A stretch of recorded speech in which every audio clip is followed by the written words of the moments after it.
February, the blessings of obedience. Obey God, just as Jesus did, February 1st.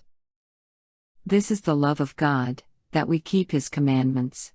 And His commandments are not burdensome, NKJV. The only begotten Son of the infinite God has, by His words and in His practical example, left us a plain pattern which we are to copy. By His words He has educated us to obey God, and by His own practice He has showed us how we can obey God. This is the very work He wants every person to do, to obey God intelligently, and by precept and example teach others what they must do in order to be obedient children of God. Jesus has helped the whole world to an intelligent knowledge of His divine mission and work.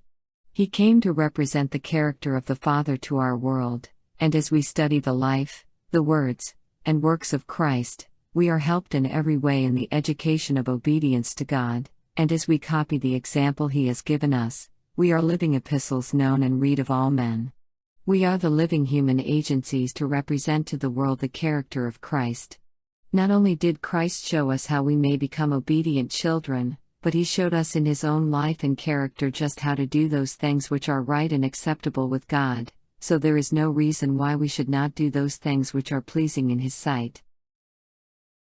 We are ever to be thankful that Jesus has proved to us by actual life that we can keep the commandments of God, contradicting Satan's falsehood that we cannot keep them. The great teacher came to our world to stand at the head of humanity, to thus elevate and sanctify humanity by His holy obedience to all the requirements of God, showing it is possible to obey all the commandments of God. He has demonstrated that a lifelong obedience is possible. Thus He gives people to the world, as the Father gave the Son, to exemplify in their life the life of Christ. Christ redeemed Adam's disgraceful failure and fall, and was conqueror, thus testifying to all the unfallen worlds and to fallen humanity that through the divine power granted to Him of heaven human beings can keep the commandments of God. Jesus, the Son of God, humbled Himself for us, endured temptation for us, overcame in our behalf, to show us how we may overcome. By the closest ties He bound up His interest with humanity, and gave positive assurance that we shall not be tempted above that we are able, for with the temptation He will make a way of escape.